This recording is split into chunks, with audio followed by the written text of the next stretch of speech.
Hello there, my name is Bernard Mwanza with the news bulletin here on Luntha television. The headlines.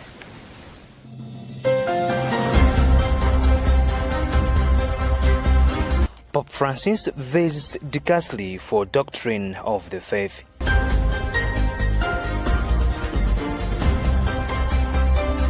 Government still not certain on the reversal of public universities' fees hike.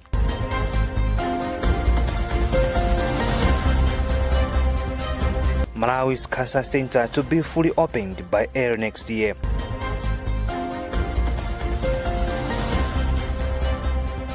And in other news, Nigeria tribunal clears President Tinubu.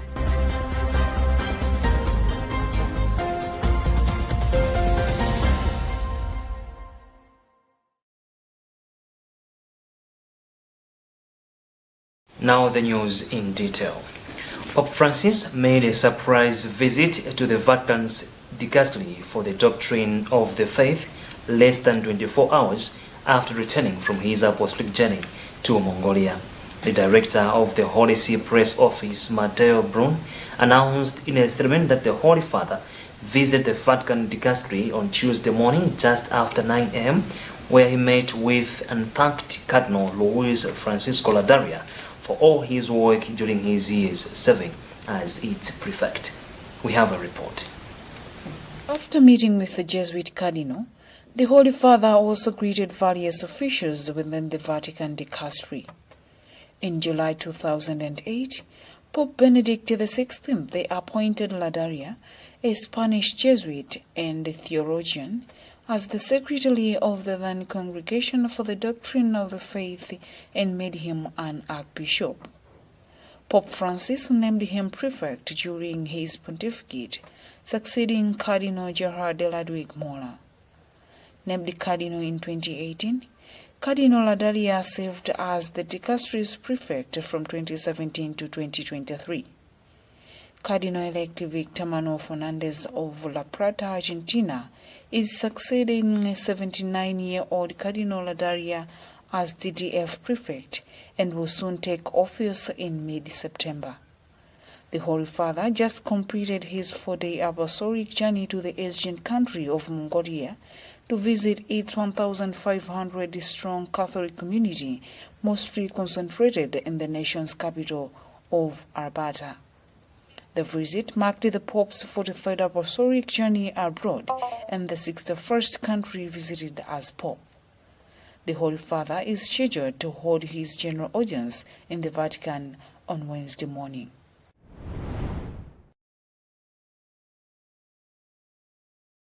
That was Charity Ichilanga with a Vatican News report.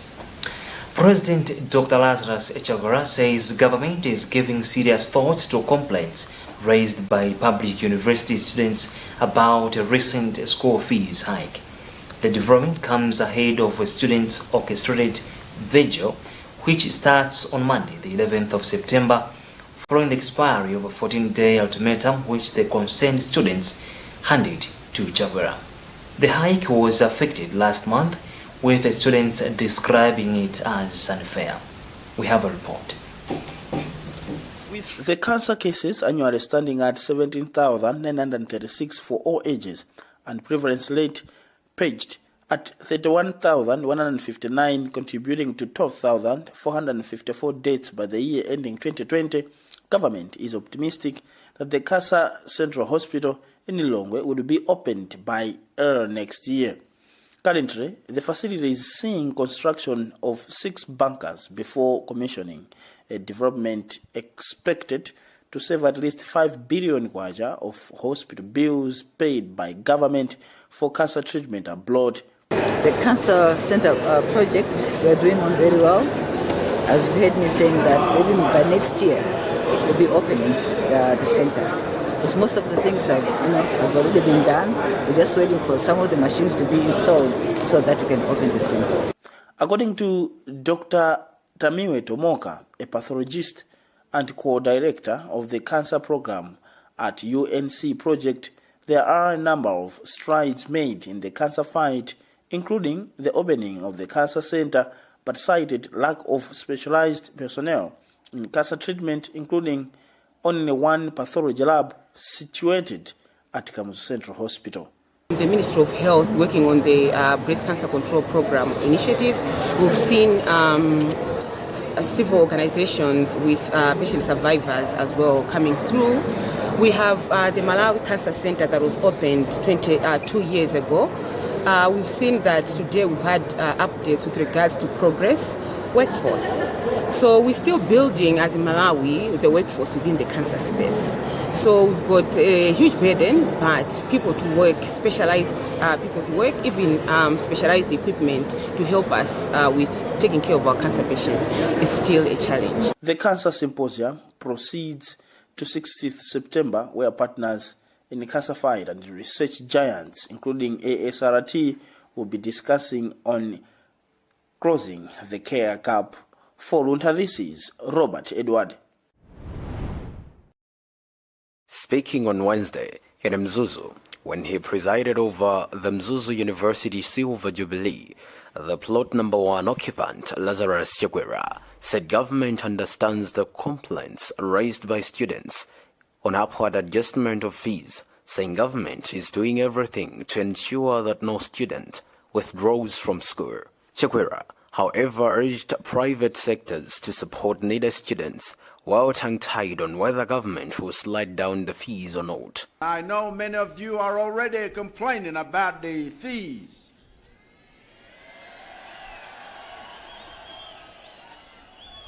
And that is understandable, knowing the context in which all of us are operating. But I want you to know that government is doing all it can in order to make sure that we will increase all of our available resources to help with each one, so nobody is out of school or out of university on account of fees. On his part, Mzuzu University Vice-Chancellor Wauz Singini said the facility faces numerous financial challenges which affect its service delivery. He said despite the challenges, they are committed to uplift tertiary education in Malawi. The 25 years journey has not been easy. Turbulences along the way, but we've managed. Here we are. Your Excellency, allow me to quote the Chinese philosopher Lao Tzu, who said, "The journey of 1,000 miles begins with one step." He wasn't wrong, because you won't get anywhere unless you start the journey. We are embarking on a serious conversation with the private partners to develop a plant that can produce 10 megawatts of renewable energy at Choma campus. Last week, UNIMA Students Representative Council President Hambo Bondo warned that if Chakwera will not address the matter in 14 days from August 1st, 2023, students will go into mass protest on the 11th of September, 2023. On July 25, 2023, a statement from University of Malawi management announced an increase in tuition fees from both undergraduate and mature students. Other universities, notably Malawi University of Business and Applied Sciences, Kamuzu University of Health Sciences, Lilongwe University of Agriculture and Natural Resources, Malawi University of Science and Technology, and Mzuzu University followed the suit. The tuition fee in public universities in the country was pegged at 650,000 kwacha or more per academic year. For Luntha News in Lilongwe, I'm Helbert Katanda.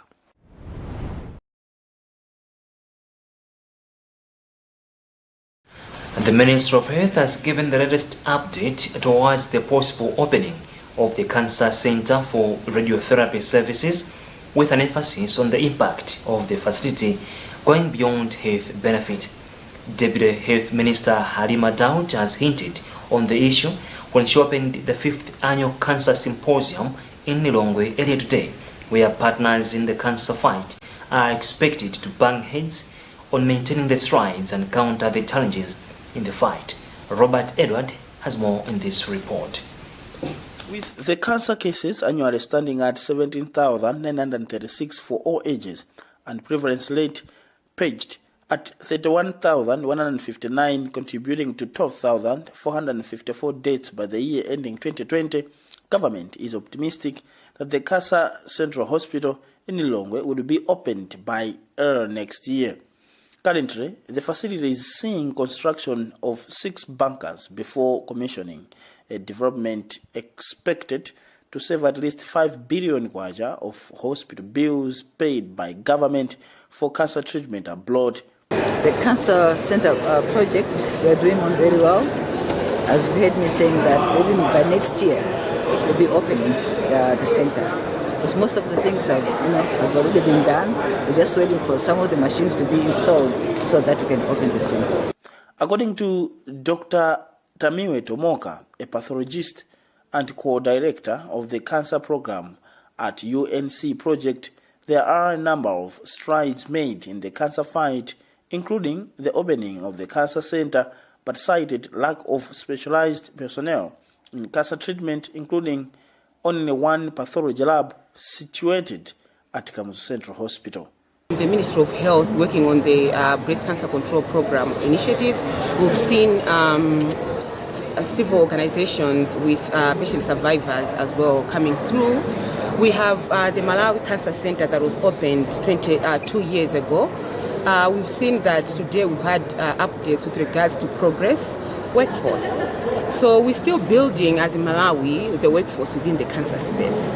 So we've got a huge burden, but people to work, specialized people to work, even specialized equipment to help us with taking care of our cancer patients is still a challenge. The Cancer Symposium proceeds to 16th September, where partners in the cancer fight and research giants, including ASRT, will be discussing on closing the care gap.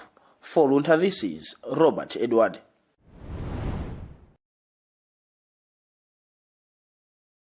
Still on the health stories, Kamuzu Central Hospital Nursing Deputy Director General Mabel Chinkata says there is a need to conduct community sensitization about the services that the hospital's one-stop center provides amid increase in deferment cases. She made the remarks earlier today in Lilongwe when members of parliament from European countries toured the facility. We have more in this report filed by Charity Chilanga. Speaking during the field visit, Chinkata disclosed that there is an increase on issues of gender-based violence, saying a lot of young girls and women are being violated sexually. She said that the facility offers all required services to the sexually abused, such as providing medical and psychosocial support to the victims.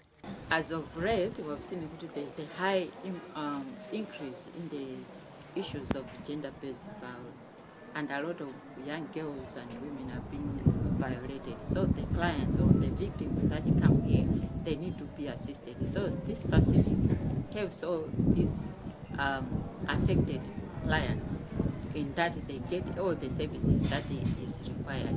They need the psychosocial support. They need the medical doctors and clinicians to see them. They need the police to look at their issues. So all these people are found in this facility, and when the person comes here, is assisted in all angles, once and done, and they go home.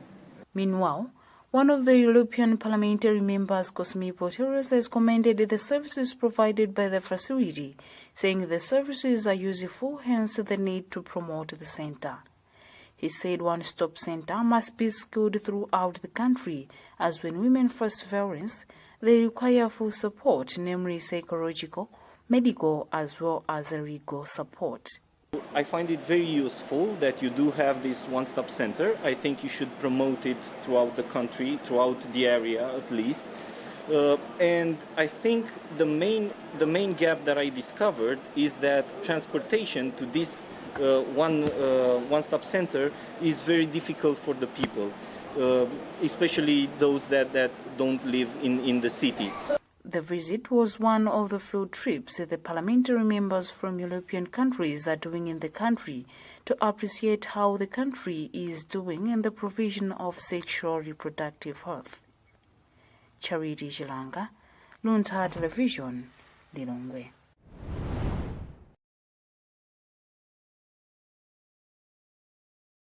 You're watching the news bulletin here on Luntha Television, and you are with me, Brennan Mwanza. We will be back after this short break.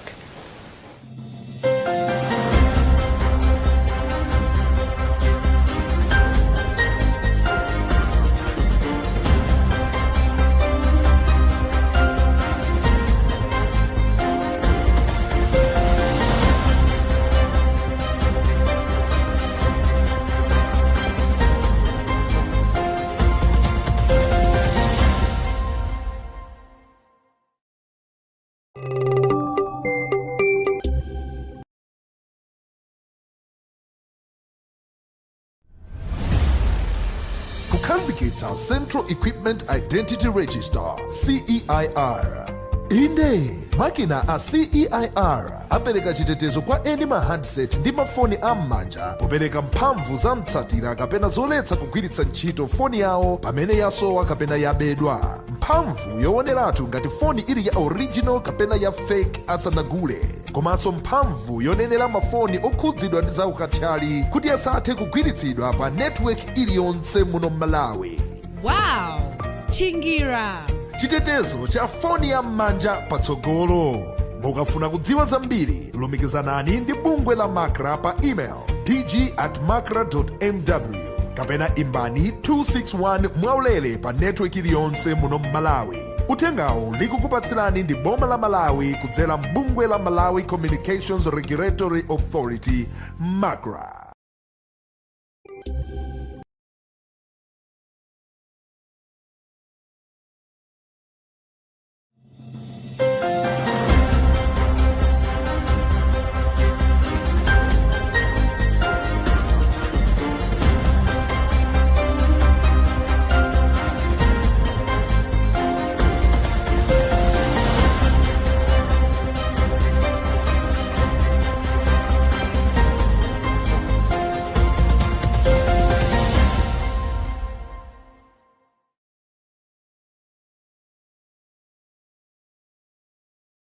Welcome back, and a reminder of our top stories as we proceed.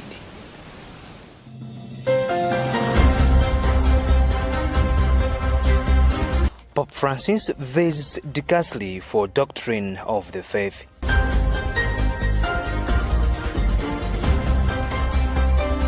Government still not certain on the reversal of public universities' fees hike.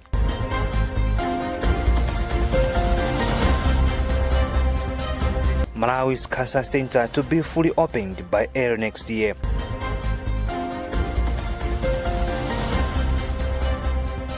And in other news, Nigeria Tribunal clears President Tinubu.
Moving on, the Jesuit Center for Ecology and Development Project Officer to Malawi, Martha Piri, says the organization is geared to help the young people in realizing their full potential that they have within themselves so that they can take action in the process of ending climate injustice following climate change, whose effects range from poverty to and displacement, outbreaks of communicable diseases, severe storms to frequent and intense famine.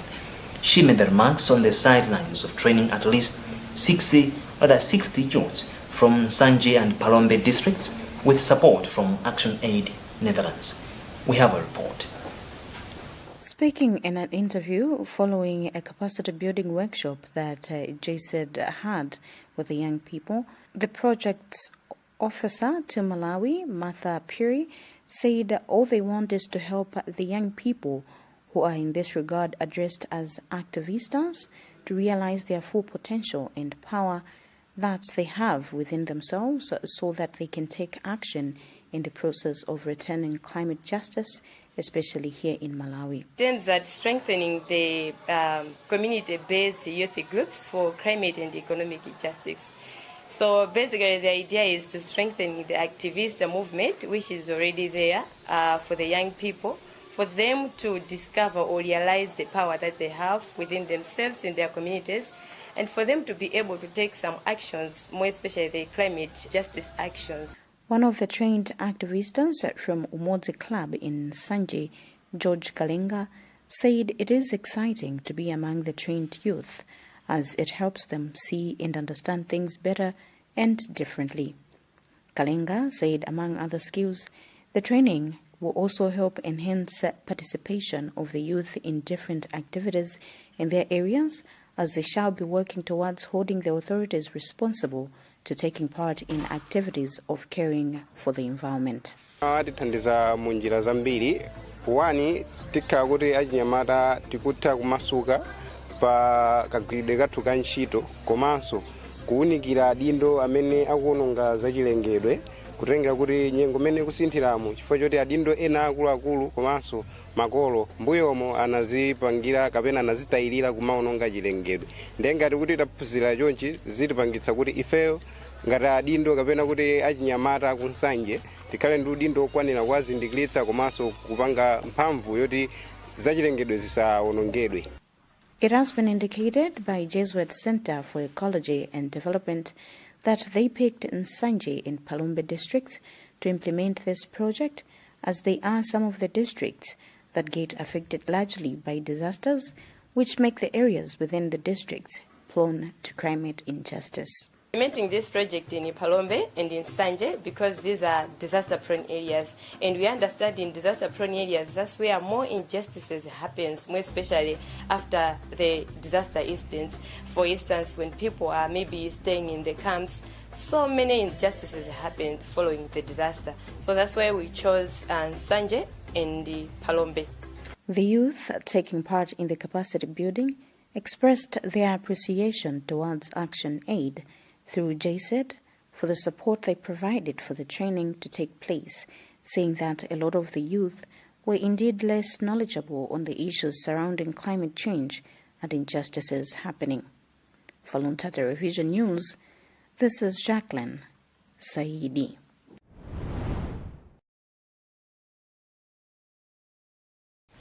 Now, government, through the Adaptation Fund project, is creating weather and climate change content to be shared among 215 farmer groups in some districts of the country as a way of ensuring farmers' ability to prepare for successful farming seasons. The initiative is a way of complementing efforts by agriculture extension workers whose ratio against farmers is still low. We have more in this report by Rashida Matandika. According to Manganda, the audio content materials will be distributed in all implementation areas of the Adaptation Fund project, where farmers will be listening to on their own convenient time in their groups and discuss with friends for adoption of agriculture technologies, as well as be informed of the weather patterns and climate change issues. She said they plan to reach out to as many farmers as possible, as the approach has proved to be useful and trustworthy. First of all, we look at the historical climate information, but we want this information to be locally specific for their areas where they are. At least they should have information. He's looking at historically what are the climate conditions for that area. And now we teach them to understand the impacts that they can see from this information that they have, the risks that are there, the opportunities that are there in their areas. For instance, looking at the onset of the season, the length of the rainfall season, or even the cumulative rainfall totals of that area. In collaboration with the Adaptation Fund project, Farm Radio Trust will be airing some of the content on Mrimi Radio. In his remarks, one of the project officers at the organization, Augustine Mulomole, said the approach is a successful tool as packaged information helps rural farmers to share ideas and be able to remind each other on the use of it. Of course, we admit that it's not easy for farmers to start adopting what they have been practicing, because normally adoption takes a minimum of 2 years, but practices are always happening. Farmers can always practice a technology until such a time when they are ready to start adopting. So I can agree with some experts who say that adoption of technologies take a lot of time. But we need to have somewhere to start from, because if you don't start it, then there's no way they will start adopting. The content creation workshop is taking place at Zembani Lodge in Balaka District with District Agriculture Communications Officers, coordinators from Balaka, Machinga and Zomba districts, and also communications officers from Machinga ADD in participation. For Luntha TV in Balaka, this is Rashida Matandika reporting. And finally, in other news, the Nigeria Election Tribunal has ruled that President Bola Tinubu cannot be disqualified from the presidential election on the basis of his alleged forfeiture of drug money in the United States of America. The court said that Tinubu had previously been cleared by the Nigeria police force of any criminal issues in the United States. The clearance resulted from an inquiry conducted by the Nigerian police with the U.S. law enforcement agencies. Vincent Kwagwala reading a BBC News report. The court also noted that Nitibu has been able to enter and exit the United States without any legal impediments, indicating that he does not have any active criminal cases in the country. The ruling is a major victory for Nitibu, who had been facing calls to withdraw from the election over the drug money allegations. The allegation had been raised by Peter Obi, a former governor of Anambra State, who was also running for president.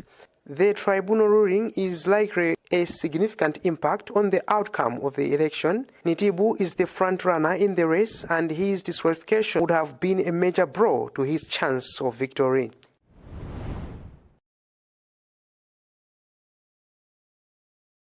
To end the news, the headlines once again.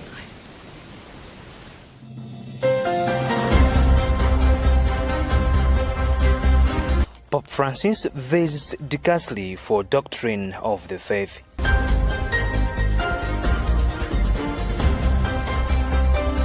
Government still not certain on the reversal of public universities' fees hike.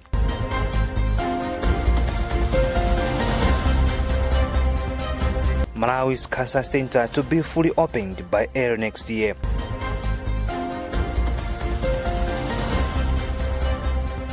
And in other news, Nigeria Tribunal clears President Tinubu.